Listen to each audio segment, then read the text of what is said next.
புதுக்கோட்டை மாவட்டம் விராலிமலை திருச்சி தேசிய நெடுஞ்சாலையில் பழுதாகி நின்று கொண்டிருந்த லோடு ஆட்டோ மீது பின்னால் வந்த கார் ஆம்னி பேருந்து அடுத்தடுத்து மோதி விபத்துக்குள்ளானது. பேருந்தில் பயணித்த 43 பயணிகள் சிறு காயங்களுடன் உயிர் தப்பினர். கூடுதல் விவரங்களோடு இணைகிறார் செய்தியாளர் பசுபதி. வணக்கம் பசுபதி, விவரங்கள். நிச்சயமாக வணக்கம். அதாவது நம்ம விராலிமலை திருச்சி தேசிய நெடுஞ்சாலையில் பிரேக் டவுன் ஆகி நின்று கொண்டிருந்த லோடு ஆட்டோ மீது அடுத்தடுத்து பின்னால் வந்த கார் ஆம்னி பேருந்து மோதியது. கார் அப்பளம் போல் நொறுங்கிய நிலையில் பெரிய அளவில் உயிர் சேதம் தவிர்க்கப்பட்டது.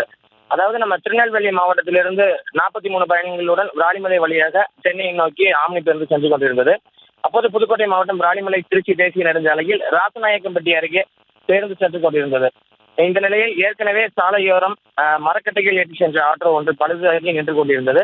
இதை அறியாத பின்னால் வந்த கார் லோடு ஆட்டோ மீது மோதி நின்று கொண்டிருந்தது.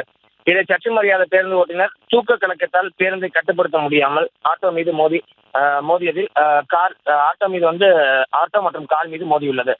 இந்த விபத்தில் பேருந்தில் பயணம் செய்த 43 பேர் சிறு காயங்களுடன் தப்பினர்.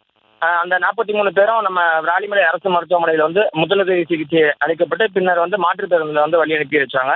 மேலும் ஆட்டோவில் பயணம் செய்தவர் மற்றும் காரில் வந்தவர் வாகனத்தை விட்டு கீழே இறங்கி நின்றதால் நல்வாய்ப்பாக பெரிய அளவில் யாருக்கும் எந்த ஒரு காயம் ஏற்படாமல் தப்பிச்சிருக்காங்க. கார் அப்பளம் போல் நொறுங்கிய நிலையில் இந்த உயிர் சேதம் தவிர்க்கப்பட்டது நல்வாய்ப்பாக பார்க்கப்படுது. விவரங்களுக்கு நன்றி பசுபதி.